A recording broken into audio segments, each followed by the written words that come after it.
Alberto Núñez Feijóo, muy buenas noches. ¿Qué tal? Muy buenas noches. Bienvenido una vez más a esta casa. ¿Quién va a ser el próximo presidente de España?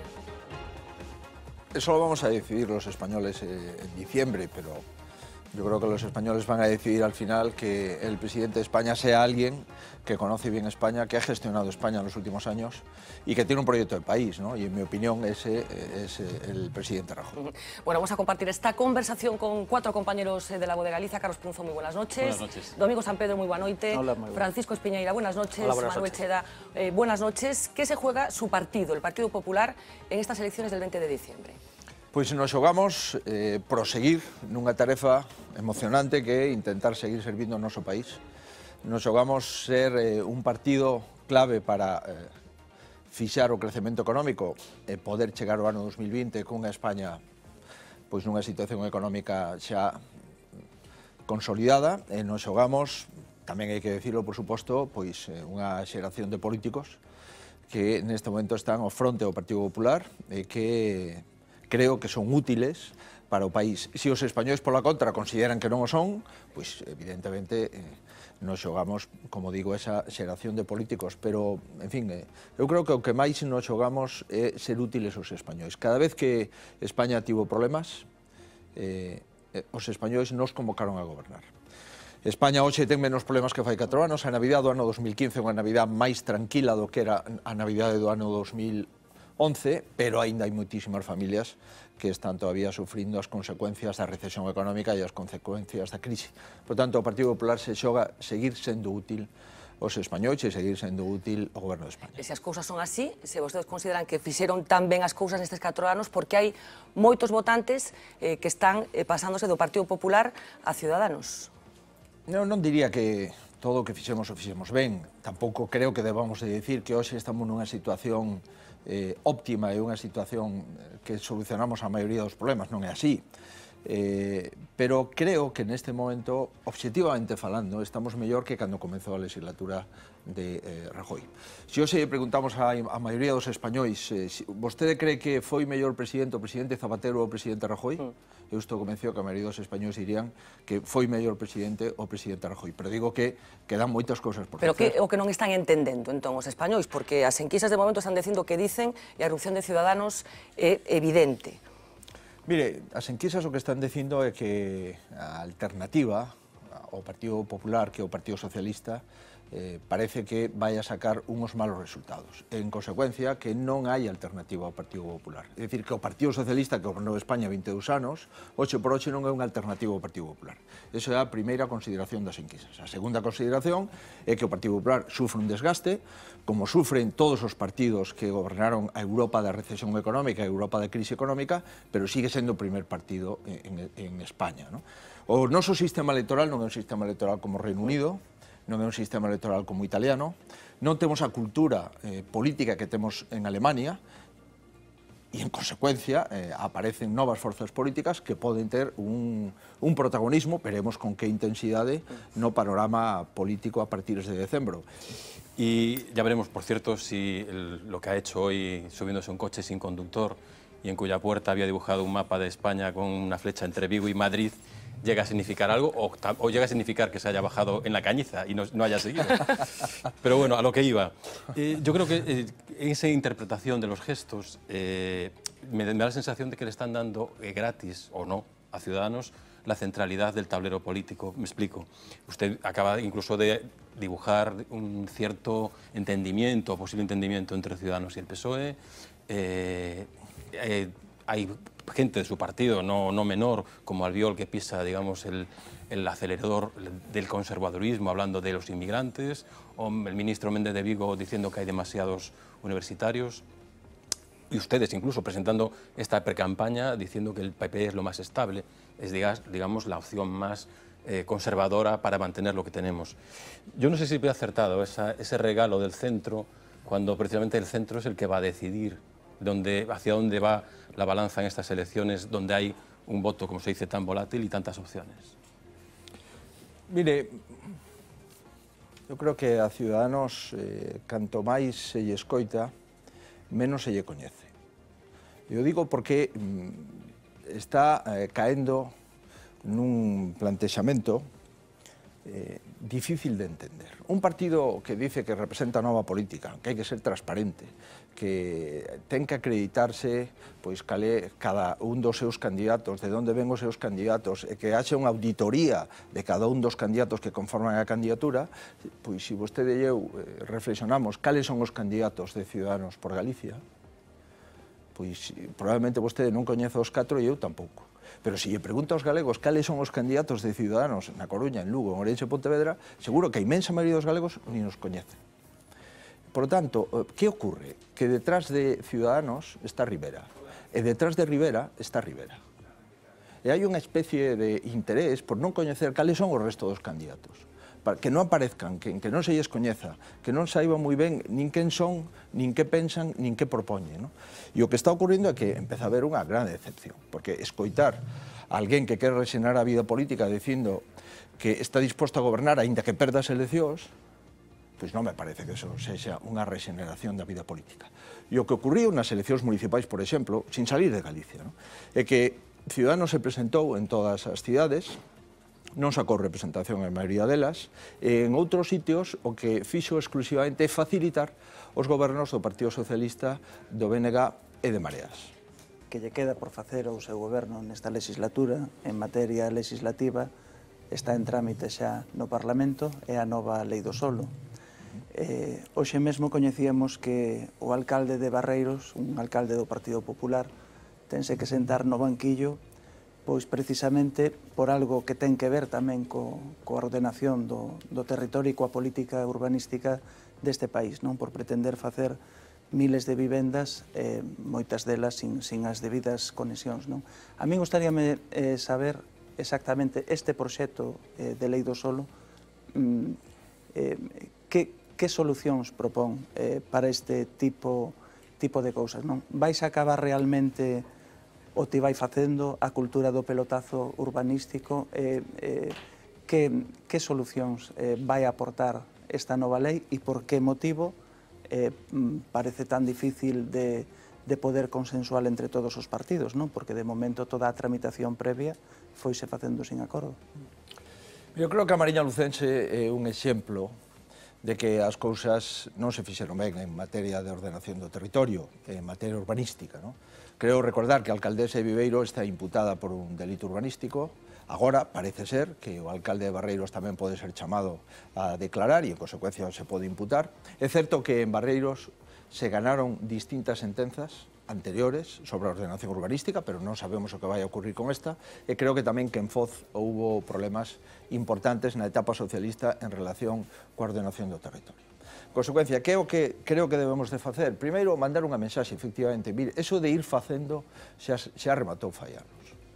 Unha das cousas que tiven ocasión de facer cando fui un Consello de Ordenación do Territorio foi a constitución da Xencia de Legalidade Urbanística. En este momento, nesta legislatura, nesta, en anterior, o número de derribos de vivendas e de casas por sentenza firme a proposta da Agencia de Legalidade Urbanística é o máximo histórico. En consecuencia, temos que saber que non podemos, en ningún caso, confundir unha leira cun solar, e que non podemos construir sin licencia previa, e que se o facemos, estamos ante o risco de unha perda importante patrimonial, porque terá que ser demolido o que facemos, e ademais ante un problema adicional se o xuíz así o considera oportuno. Entón, esta lei do solo que pretende é disminuir, tamén é certo, as capacidades da administración pública para que teña que concretar nun plazo explícito todos os informes previos que se necesitan para a aprobación dun plan xeral. De que detrás de Albert Rivera no había nada. La pregunta que hay es, después de los cambios que ha habido en la Xunta, ¿qué hay detrás de Alberto Núñez Feijóo? Y si no cree que la rebaja de expectativas en las elecciones generales de obtener 12 de los 23 diputados en liza en Galicia, si no es ponerse la venda antes de la herida para ir paliando lo que predicen las encuestas de los malos resultados. Y la segunda de las reflexiones tiene que ver con la doble moral que el PP ha tenido estos días también en el tema de las mociones de censura, ¿no? Casi al mismo tiempo que se planteaba la de Boimorto, pues estaba utilizando exactamente los mismos argumentos que el PSOE y el bloque en Boimorto para criticar la moción de censura de Lugo. Si usted no se arrepiente a estas alturas de no haber aplicado el cambio en la ley electoral que propugnaban muchos de los alcaldes del PP. Bueno, hai varias preguntas. Nos acabamos de renovar o goberno, no mes de outubro, decidimos renovar o goberno, porque cando empezamos a legislatura do ano 2009, empezamos con 10 consellerías, antes había 13, no bipartito, baixamos a 10, e cando veo a recesión potente, a discusión, a inseguridade de si era necesario ou non pedir o rescate, volvimos a disminuir ata 8 consellerías, 8 departamentos a Xunta de Galicia. E tivemos que xuntar o medio rural a Consellería do Mar nunha sola, e tamén tivemos que xuntar a Consellería de Cultura e a Consellería de Educación. Unha vez que presentamos un presuposto de incremento por primeira vez nos últimos 7 anos, unha vez que está baixando claramente o desemprego, aínda que queda moito por baixar, unha vez que levamos 7 trimestres continuados subindo a economía galega, aínda que nos quede por subir, pois volvimos outra vez a un goberno de 10 consellerías. E iso supuxo a saída dun membro do goberno na Consellería de Sanidade e a entrada de 2 conselleiros, o de Medio Rural, a Consellería de Medio Rural e o Consello de Política Social, porque quixemos facer xustamente un guiño á política social e un guiño ao medio rural e ao sector primario galego. En relación co número de deputados que pensamos podemos obter nas eleccións xerais, home, sacar 12 escaños é a maioría absoluta, dado que nos xogamos 23 escanos. Si un partido saca 12 escanos de 23, ten maioría absoluta. Si ademais mantemos o obxectivo de ter todos os senadores posibles, que son 3 por provincia, son, polo tanto, o máximo posible de senadores, máis os 2 que temos representación autonómica, home, en fin, non sei se iso é un mal ou un bo resultado. Dende logo sacar a maioría absoluta dos escanos, creo que é un resultado aceptable. Sobre a lei electoral, eu creo que sí que debemos haber cambiado a lei electoral. Esa é a miña opinión, o manifestei públicamente, creo que sí, deberíamos de ter cambiado a lei electoral. O comezo da entrevista dixo que no mes de abril vai cumprir 7 anos como presidente da Xunta e que nesa condición que terá aínda en abril de presidente da Xunta decidirá se opta ou non a posibilidade de un terceiro mandato. Entendo ou deduzo diso que está rexeitando dúas posibilidades. Unha, entrar nun posible segundo goberno de Mariano Rajoy en Madrid, ou dúas, entrar na loita sucesoria de Mariano Rajoy. O que veño a decir é o que reitero, que no mes de abril cumplimos 7 anos, creo que teño dereito, cando cumplo... É dicir, no mes de abril vai estar en Galicia. Sí. Eso que calé a miña proposta, sí, sin dúbida. O presidente Rajoy sabe que eu quero ser primer ministro en Galicia e non ministro en Madrid, pero o sabe porque falámoslo en privado e o dixen públicamente, non mudei a opinión. Creo que debo de finalizar o meu mandato en Galicia. Dende Rajoy, Rueda, Puy, Ana Pastor, Barreiro, todos se teñen manifestado no sentido de que debera ser vostede o candidato. Son dirigentes moi importantes do partido, son líderes do partido nos seus ámbitos territoriais, pero o partido é moito máis, moita máis xente. Se vostede preguntase no ano 2006 quen iba a ser o presidente do Partido Popular de Galicia, pois seguro que non había tantos dirigentes que dixera que iba a ser o señor Feijóo. A mellor había dirigentes que iban a decir, pois, dos 4 que nos presentábamos, o mellor eu estaba como penúltima opción, non? Por tanto, se hai un congreso, que o haberá, calquer militante do Partido Popular de Galicia se poderá presentar. E haberá unha campaña electoral para que calquera muller ou home do Partido Popular de Galicia que queira ser presidente do partido se poida presentar. Supoño que na primavera do ano 2020. Margen de otro tipo de cuestiones, de política, diríamos, de gestión, yo creo que lo más sobresaliente desde mi punto de vista es que estamos, obviamente, en un momento preelectoral y que se le nota seriamente preocupado con Ciudadanos, ¿no? Yo creo que ahí hay una preocupación notable con Ciudadanos, no solo por los votos que les pueda quitar Ciudadanos a los populares, sino por qué va a hacer Ciudadanos con los votos que obtenga. Yo creo que este es una de las grandes incógnitas que probablemente Ciudadanos tendría que ir aclarando, ¿no? Porque decir, no se puede obtener varios millones de votos, en fin, o muchos cientos de miles de votos sin que la gente sepa qué vas a hacer con ellos, ¿no? En un país democrático normal esto habría que aclararlo previamente, ¿no? Sí, creo que la línea fuerte del núcleo de todo lo que comentó es eso. Se ve que el auténtico enemigo es Ciudadanos. El adversario, más que enemigo, ¿no? Enemigo electoral. Sí, ¿no? sí. Me parece que el presidente de la Xunta ha hecho una distinción entre convencer y deslumbrar, ¿no? Sí. Que me parece que tiene su miga, ¿no? Es decir, cuando él aparte insiste en que para un político no se trata solo de que se exprese bien, sino de que tenga razón. Yo creo que Alberto Núñez Feijóo se expresa muy bien y que tiene un discurso consistente. Probablemente por eso es el mejor candidato que pueden tener en Galicia. Pero también es verdad que cuando un político tiene que defender probablemente aquello en lo que no crea del todo, aparecen también fisuras en el discurso, ¿no? Yo creo que ha sido una entrevista de Feijóo en su estado natural, creo que con poco fondo y creo que con pocos titulares también de pocas novedades. Es decir, creo que he visto al Partido Popular en la figura de su presidente en Galicia jugando a la defensiva. Es decir, poco planteamiento en clave electoral para las elecciones generales para el país, poco planteamiento en clave gallego, muy el discurso en la línea general de las coaliciones y de los acuerdos, y en algunos centros, cuestiones de estas, como apuntaba Roberto, un punto de inflexión es estos días justamente el tema de que Ciudadanos ha dicho ayer, Albert Rivera, que no va a apoyar a Mariano Rajoy como presidente del gobierno en una investidura, y esto desde luego es para el Partido Popular algo que supone un nuevo escenario, porque claro, cuando dice la figura de Rajoy, lo que está planteando no es que no pueda apoyar al PP, sino otro candidato, pero ayer lo ha dicho de forma bastante clara, ¿no?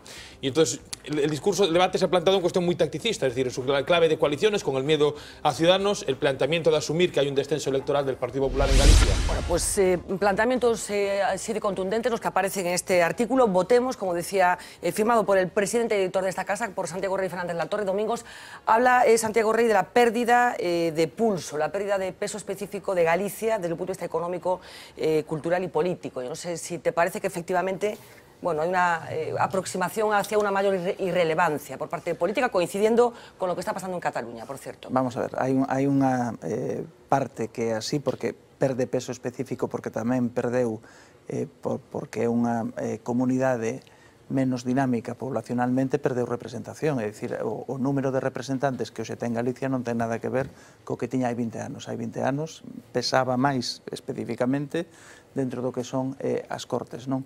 E aparte, Galicia, dentro do que o debate que hai aberto en España, o debate sobre financiación autonómica, sobre o modelo territorial, é dicir, ten pouco máis que aportar que vender o propio modelo que ten e que leva tendo dende hai 30 anos, non? Especialmente relevantes, ¿no? Por una parte, insistiendo en la pregunta que le hacías a Domingo, ¿no? Es verdad que Galicia pierde peso, como lo pierde Castilla-La Mancha, como lo pierde Asturias, es decir, como lo pierden otros territorios, porque el debate político español, en la medida en que hay debate político en España, que es un debate muy pobre, lo decía, sí. Esto no, alguno de los que le preguntabais al presidente de la Xunta lo decía, y es verdad, es un debate político muy pobre, lo apuntaba también Gonzalo y lo apuntaba Manuel, ¿no? Es un debate que está secuestrado por la política catalana. Y yo quisiera poner un ejemplo para que quede clara mi idea, ¿no? Se habla de reforma de la Constitución y probablemente hay buenos motivos para hablar de la reforma de la Constitución. Tenemos que repensar si podemos seguir manteniendo una estructura del Estado como la que tenemos, que es extraordinariamente cara, extraordinariamente costosa, extraordinariamente lenta, que no está bien coordinada, que no está bien, a ello hacía referencia también Santiago Rey. Pero de lo que estamos hablando cuando se habla de reforma de la Constitución es de cómo encajar a Cataluña. O sea, el debate legítimo sobre un aspecto fundamental de la vida política, y es en qué medida la reforma de la Constitución puede contribuir a mejorar el funcionamiento del Estado, que es un debate absolutamente necesario, está absolutamente secuestrado por la cuestión catalana. Y de hecho, los que hablan de reforma de la Constitución están pensando básicamente en cómo esa reforma puede servir para encajar a Cataluña, cuando los nacionalistas catalanes no están pensando en una reforma que les permita encajarse mejor, sino marcharse, lo cual no deja de ser esto bastante delirante, ¿no? Y hay una segunda idea que a mí me parece muy importante, y es la idea de la claridad. Es decir, que el llamamiento al voto yo creo que es fundamental. Es decir, efectivamente, los ciudadanos tenemos ahora la oportunidad de votar y tenemos que decidir con nuestro voto el futuro del país, pero es verdad que no sabemos qué es lo que se nos está ofreciendo. Esto es absolutamente cierto. Y es que la crisis institucional que ha vivido la sociedad española en los últimos años, y llamemos por crisis institucional desde el fenómeno catalán hasta la desconfianza en la política, hasta la idea de la corrupción que aflora más, tiene detrás el sustrato de la existencia de una crisis económica. Sin esta crisis económica, pues no hubieran ocurrido, por lo menos como han ocurrido las cosas, y sin la crisis no ocurría ni el distanciamiento de la política, ni afloraban todos los casos de corrupción que habían existido 30 años. Y probablemente aflorarían nuevos partidos tampoco. Ni nuevos partidos, evidentemente, claro. Es que, a ver, que el equiilibrio institucional, es decir, lo que Roberto dice, el equilibrio, yo lo he intentado explicar, no sé si suficientemente aquí varias veces, es decir, el equilibrio institucional que surge de la transición dura en este país 30 años y de repente llega un shock económico que mueve ese equilibrio, que hace que los actores que son elegidos en función de las reglas de ese equilibrio tengan algunos intereses por cambiar el equilibrio existente y que las piezas del puzzle estén encima de la mesa y se muevan. La idea central para mí del artículo de Santiago Rey es que el discurso político se agota en la dinámica de los políticos. La dinámica interna de en la competición. De la propia política, y eso produce el vacío de la auténtica política. Hoy hemos tenido tal vez un buen ejemplo, ¿no? Santiago Rey dice, bueno, ¿qué va a pasar con la pesca? ¿Qué va a pasar con el sector lácteo? Hoy hemos tenido aquí al presidente de la Xunta. No se ha referido a ninguno de esos temas. Ha hablado de si para el Senado iba de suplente una imputada, al contrario que en las listas del PSOE, etc. Es decir, es un discurso que se autorretroalimenta, pero sin morder lo real. O bien se habla de eso, de estadísticas. Y a ese lugar lo que viene, lo dice también Santiago Rey en el artículo, es el personalismo narcisista, lo llama así, de los políticos. Off the record. No es oficial, pero ya se nota, se siente que la campaña está presente. Esa época en la que los políticos no dan un paso sin estar acompañado de su respectiva palmada.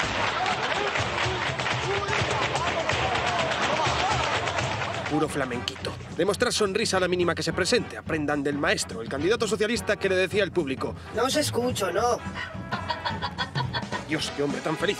Un tiempo donde decirle no a un selfie es imposible. Ahí, aguanta, aguanta. Solo un poco más. ¿Y dónde tienes que escuchar? Las peticiones del pueblo. Sí, es turno para las grandes reflexiones políticas. Y luego, pues disfrutemos todos del partido y que gane el que quiera cada uno que gane, aunque es imposible, porque solo puede ganar uno. Y es tiempo de hacer equipo. Los de Ciudadanos, que pasan por ser de los más modernos, hacen piña con un rollo muy Au Paletti.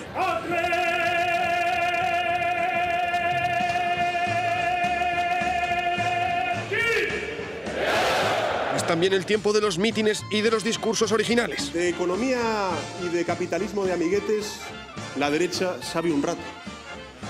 Pero a partir del 20 de diciembre se acabaron los ratos, amigos y amigas. Se acabaron los ratos. Aunque los expertos recomiendan no abusar del chiste para no quitarle naturalidad. Esto el PP, por cierto, sabe un rato. Pues a partir del 20 de diciembre se acabaron los ratos. Venga, si queréis aplaudir, venga, vamos. Pero oigan, lo que no podemos negarle a Sánchez es que tiene un sentido musical ultra desarrollado. Acompañaremos sus palabras de un poco de música para que se den cuenta.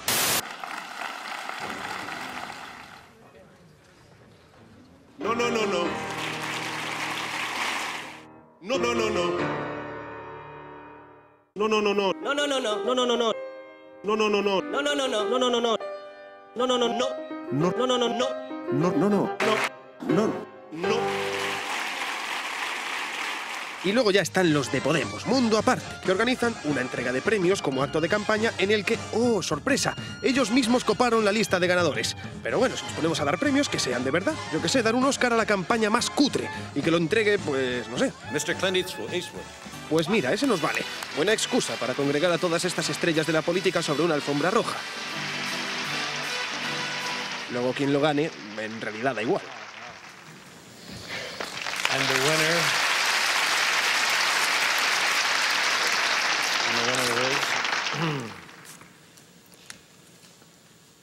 Albert.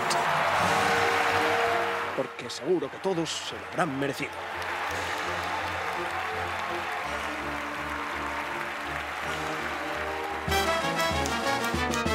Off the record.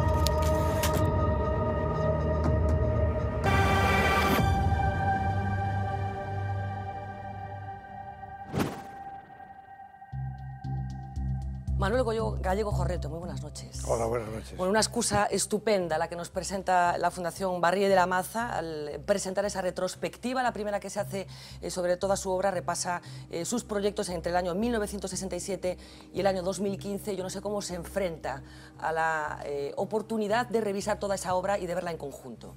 ¿Cómo me enfrento? Pues un poco preocupado, ¿no? Porque son mucha obra, es mucho trabajo y además no está uno preparado para estar revisando todo lo que ha hecho, ¿no? Es como un examen de conciencia continuo que no sé qué tal, pero bueno, ya está, ya me he metido en ello. Bueno, vamos a hablar con calma con Manuel Gallego. Decía, todo un privilegio para esta casa recibir a, según algunos, el mejor arquitecto de Galicia. No haga caso. Pero vamos a hacer primero una conexión con el plató de informativos porque ha habido una última hora que ha causado una profunda alarma en toda Europa. Finalmente, los detalles invitan a pensar que no es un nuevo atentado terrorista. Uxía Rodríguez tiene los detalles y nos lo va a comentar ya. Pues efectivamente, Fernanda, porque en medio de la psicosis terrorista en la que estamos inmersos, el susto de las últimas horas nos lo llevábamos en torno a las 8 y pico de la tarde cuando saltaba la noticia. Una toma de rehenes en la localidad francesa de Roubaix, cerca de la frontera con Bélgica. Tras las primeras informaciones contradictorias y con la mente de todos puesta, como no, en los atentados de París, finalmente se ha tratado de un atraco frustrado. Varios hombres armados, todavía no se sabe cuántos, trataron de asaltar una vivienda y tomaron como rehenes a la pareja que estaba dentro. Cuando la policía acudió al lugar, hubo un intercambio de disparos. La zona sigue en estos momentos completamente tomada y por ahora no se sabe si hay alguna víctima. Las autoridades han descartado, eso sí, que se trate de un acto terrorista y que por ahora tenga relación con París. Y es que lo realmente inquietante es el lugar de este suceso, la frontera franco-belga con Francia y Bélgica, buscando día sí, día también a terroristas relacionados con la masacre del pasado día 13. En Roubaix, por cierto, hay un importante porcentaje de inmigrantes de segunda generación. Y todo esto, Fernanda, cuando recordemos Bruselas sigue completamente sitiada por cuarto día consecutivo. Bueno, pues muchísimas gracias, Uxía. Después, dentro de un rato, volveremos a Bruselas y sabremos la última hora de todo lo que ha sucedido, incluido ese nuevo atentado que tenía lugar en Túnez. Señor Gallego, yo no sé si le preocupa lo que está pasando estos días. Me preocupa, ahora me estoy enterando, es preocupante, ¿no? Es tremendo las acciones terroristas, ¿no? Y a mí me preocupa también el nerviosismo que noto en todo el mundo, ¿no? En todos los sensación países. de miedo. Sí, nerviosismo, yo creo, ¿no? Pavor, ¿no? Hablábamos de París, que fue donde tenía lugar ese brutal atentado el pasado día 13, una ciudad que usted conoce bien. La conozco, ¿no? A finales de los años 60, me decía antes de empezar esta entrevista que, bueno, las revueltas del 68 le cogieron por allí. ¿Cómo era aquel París de finales de los 60? Bueno, yo lo que recuerdo, porque era un curso organizado por el gobierno francés, era un curso internacional, participábamos de América y de Europa mucha gente, ¿no? Recuerdo el espíritu de rebeldía que había en la gente, ¿no? Que lo primero que hicimos, yo no era muy voz cantante en el tema, pero participaba, ¿no? Lo primero que hicimos es cambiar el programa que nos dieron y decir, esto no nos gusta, vamos a hacer otra cosa, que es un poco el espíritu del 68, si este mundo no te gusta, hay que sorprendentemente para mí, que no había vivido los antecedentes del 68, pues se nos hizo caso, ¿no? Y nos cambiaron el programa, lo cambiamos nosotros y tan felices, ¿no? Aquí las cosas a lo mejor no eran tan así, ¿no? En aquel momento eran justo todo lo contrario, ¿no? Bueno, pues decíamos, retrospectiva, la primera que se dedica a la obra de Manuel Gallego, en 1967-2015. Yo no sé si se puede separar al arquitecto de la persona. No. Si con este ejercicio que ha hecho, de poner en conjunto todo lo que ha hecho en estos años, ve que ahí está su vida también y su forma de entender el mundo. Sí, está. Lo que pasa es que yo no me juzgo a la persona porque no puedo, ¿no? Se hace un examen de conciencia y algo se juzga, pero no se para uno en eso porque sabe las limitaciones y lo equivocado que puede estar, ¿no? Pero la arquitectura yo creo que está unida a la vida de las personas y a la vida del arquitecto, ¿no? Y en cierto modo la actitud que toma la arquitectura es una actitud que se toma en toda la vida. ¿Hay compromiso en la arquitectura? Sí, pero todo esto que estamos hablando a mí me suena un poco grandilocuente, ¿no? Sí, ya sé que no es muy amigo de crear un discurso verbal sobre la arquitectura. No me gusta mucho. Me gusta conceptualmente llevar el discurso y tal, pero siempre parece que estoy rozando o la grandilocuencia o la pedantería o la retórica, ¿no? que seguro que las tres cosas las toco, pero bueno, no es mi intención y me excuso antes de empezar, ¿no? ¿Por qué solo en Galicia, Manuel Gallego? ¿Por qué solo ha construido en Galicia? Bueno, pues al final yo me lo he preguntado algunas veces, ¿no? En principio es porque estaba más cómodo aquí, tenía trabajo. Y mientras tengo un trabajo, pues me encierro en mi trabajo y me olvido del mundo, ¿no? Tampoco tenía mucho interés en salir, porque si podía trabajar aquí, ¿qué más me daba a mí? Pero tuvo ocasión de trabajar fuera. Tuve alguna ocasión, sí. Alguna ocasión y algunas las rechacé y otras se olvidó ella de mí. ¿Un arquitecto es más por lo que rechaza que por lo que acepta? No, al final un arquitecto es por lo que hace. Ni por lo que acepta, por lo que puede aceptar y salirle mal, ¿no? Pero ha rechazado muchas cosas, Manuel Gallego. He rechazado, hombre, no me recuerde eso ahora, ¿no? Me da ganas de pedirlo otra vez, que me den una segunda oportunidad. Están las cosas muy achuchas en estos momentos. Sí, no, he rechazado generalmente solamente aquello que no podía cumplir el plazo que me pedía. Una arquitectura diferente en función de la luz. La Coruña es hermosísima. Cada país tiene su luz. Yo una vez dije que me parecía que hasta cada persona tenía su luz. Casi me pongo colorado de la cursilería, ¿no? Pero bueno, la luz es el elemento dominante para la percepción, para el que está acostumbrado a preocuparse, a pararse a percibir el espacio, es extraordinaria. La luz de la Coruña es preciosa, ¿no? Alejandro de la Sota Gallego, que construyó en Madrid, usted decíamos antes que solo ha proyectado aquí en Galicia. ¿Hay una arquitectura gallega? ¿Hay una forma de entender la arquitectura que pasa por Galicia? No. No, hay arquitectos gallegos que a lo mejor llevan Galicia tan metida dentro que le salen los genes y en la organización todo lo que hace, ¿no? Que habla como un gallego, que piensa como un gallego, que hace espacios que recuerdan a Galicia, ¿no? Que utiliza la luz como la luz de aquí, ¿no? Que le gustan cosas que recuerdan lejanamente, que Galicia resuena en su arquitectura, se podría decir. A ver, se complican mucho por varios motivos, ¿no? En primer lugar, hay uno que vamos a empezar por el derribo del caza ruso, ¿no? Que es el disparate que supone ir a una guerra donde todo el mundo bombardea, cada uno con su jefe y cada uno con su estrategia, cada uno también con un fin distinto pensado para la guerra. Esto ya sucedía en el medievo, cuando los ejércitos se hacían a base de mesnadas privadas que iban juntándose para dar una gran batalla, ¿no? Lo que solía suceder era que con mucha frecuencia los que acababan peleándose eran los miembros de un ejército contra otro, entre otras cosas, porque todos querían aspirar a llevarse el gran mérito del resultado final, etc., ¿no? Aquí corren ese peligro. Cuantos más van, mientras no haya un mando común, obviamente más posibilidades hay de que empiecen a cruzarse las estrategias y empiecen a cruzarse los vuelos desinformados y, por tanto, acaben produciéndose estos hechos. Yo reconozco que hay una cosa que dice Putin, y yo no le doy nunca la razón a Putin, pero hoy le voy a dar un poquitín de razón.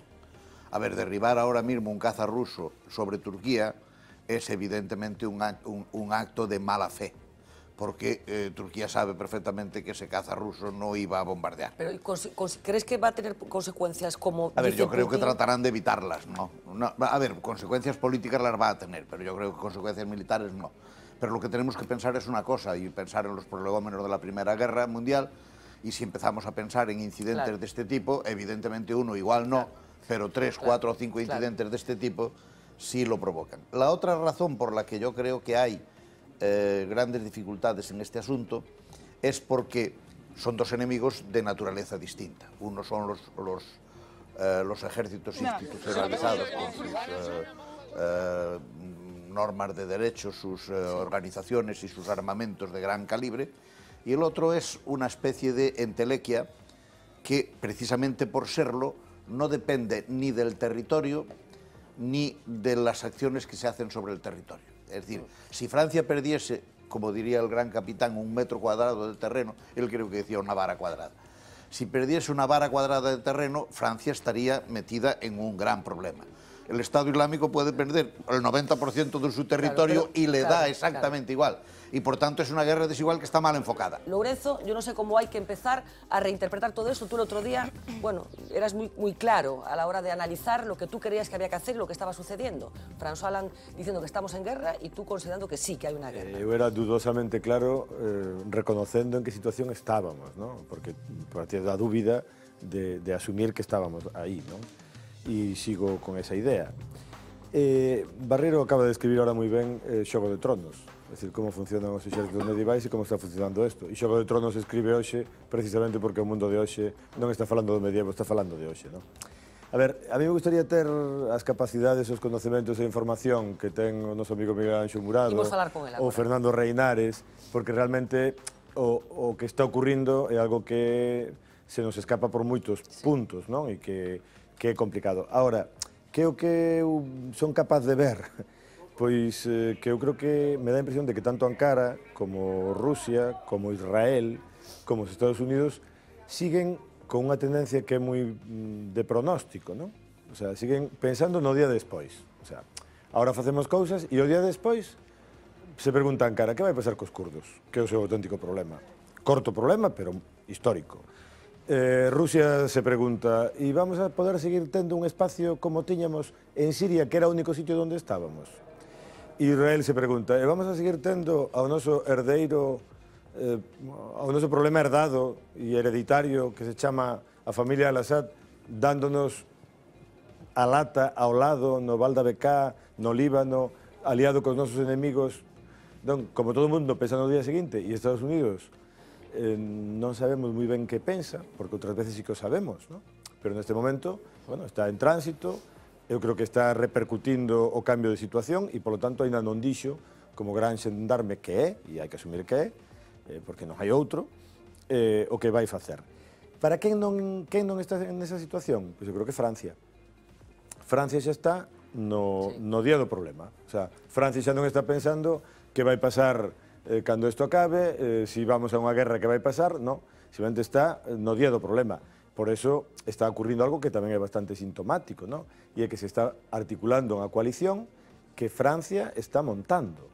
Eu creo que non vemos isto, pois non sei desde cando, pero desde que De Gaulle era presidente, non?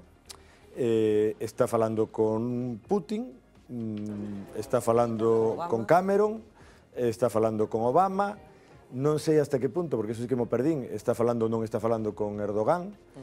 Acudimos a unha das persoas que seguro que nos pode dar algunha clave precisa. Miguel Anxo, que está acontecendo? Que leva acontecendo dende o pasado venres día 13, cando tivo lugar ese atentado brutal de París? Bueno, varias cousas. Eu penso que a máis importante é o cambio de posición de Francia. Francia é o país que máis apoiou a oposición siria contra Bashar el-Assad desde o principio. Feito foi o país que recoñeceu primeiro a oposición como goberno lexítimo, etc. Bueno, despois destas matanzas de París, está cambiando a posición. Non é que agora vaya a apoiar a Bashar el-Assad, pero claramente agora pensa que a prioridade é acabar co Estado Islámico. E isto ten consecuencias tamén na cuestión de Bashar el-Assad, porque é evidente que si vamos a acabar co Estado Islámico, que é unha cousa que eu creo que é factible militarmente, porque non é un Estado que teña un exército, poder, etc., o problema non é ese, o problema é que sucede despois, é dicir, ese territorio moitas veces esquecemos que pertence a Siria, está en Siria, non é un Estado independente recoñecido.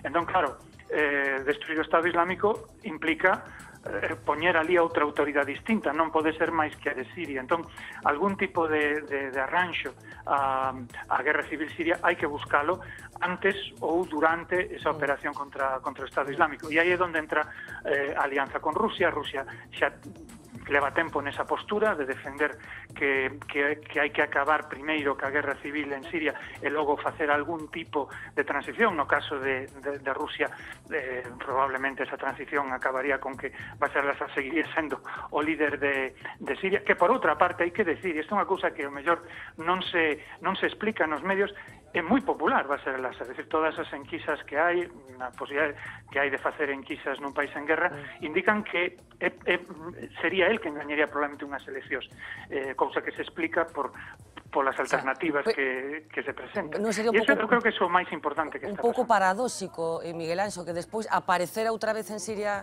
Bashar al-Assad. Bueno, despois de todo o que ten acontecido estes meses, digo. Bueno, pero ten certa lógica, porque na política non se trata só do que un quere, senón tamén do que un rexeita.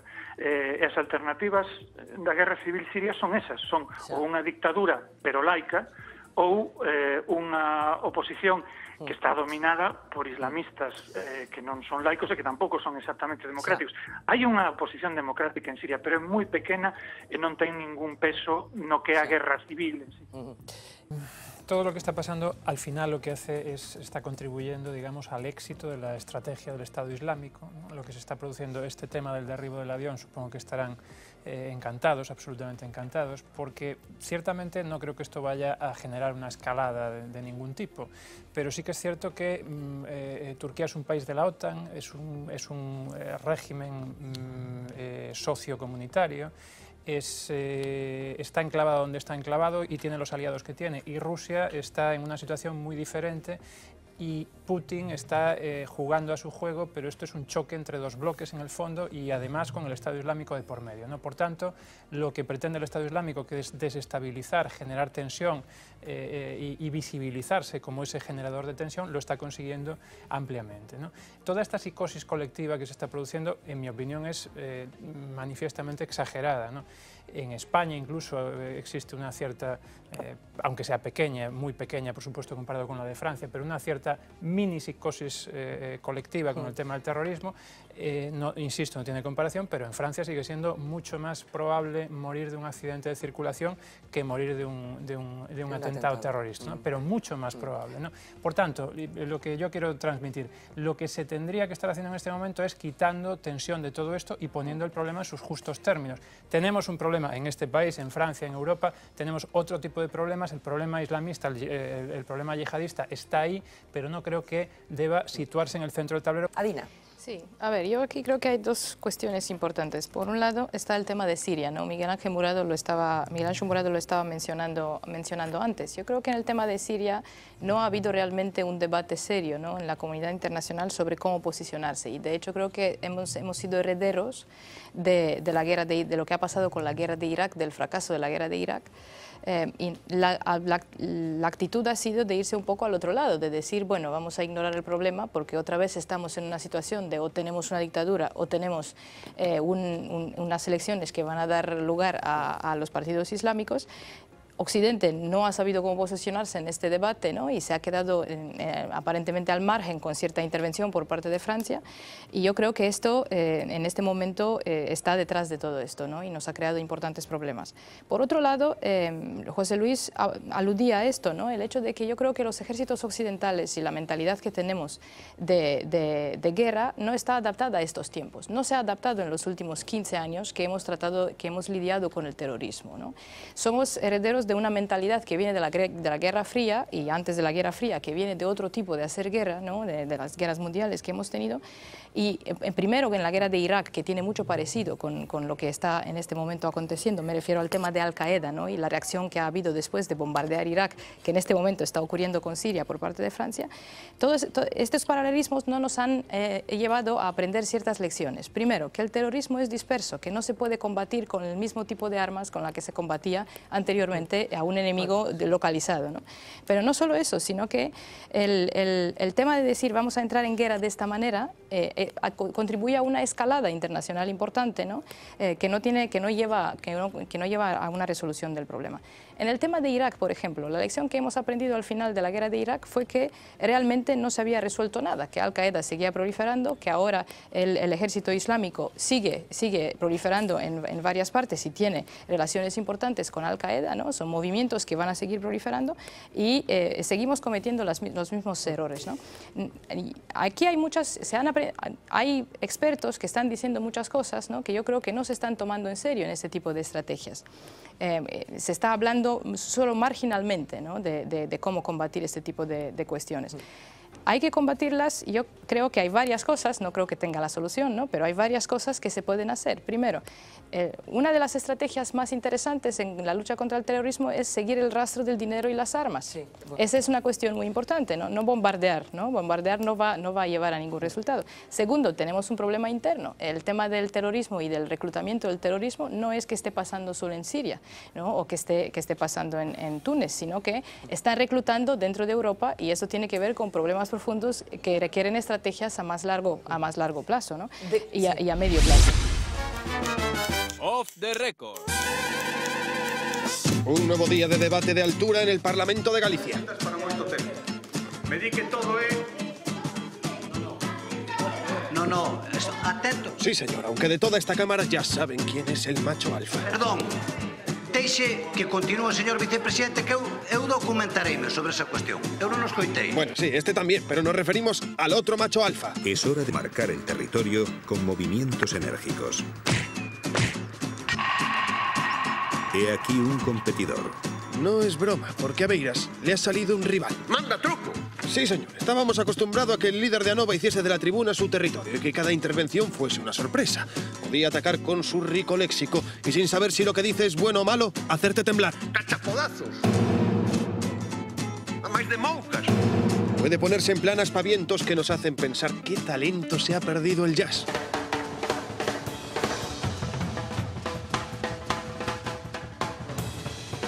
También puede subir y reivindicar desde la filosofía más elevada hasta el arte circense. Piruetas, equilibrismo, alambrismo... Bueno, xogos malabares...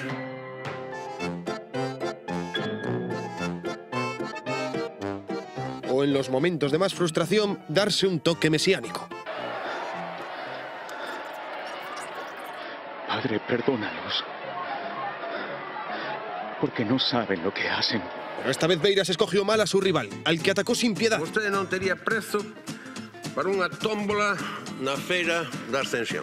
Isto non é unha tómbola da feira da Ascensión, nin vostede un vendedor de crecepelo. E incluso osó hacer un chascarrillo con su nombre. En noticia de que ten un tocayo.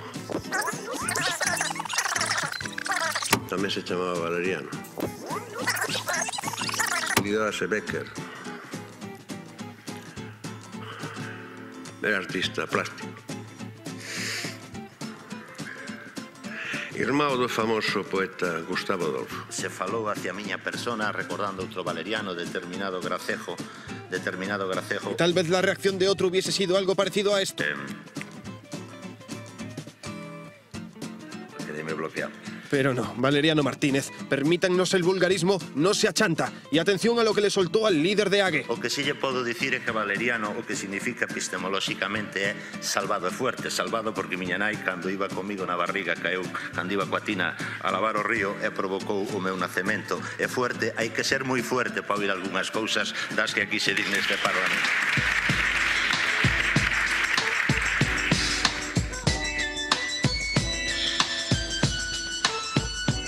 Y aunque a Beiras no le hiciese excesiva gracia, nosotros presagiamos duelos épicos. Off the record.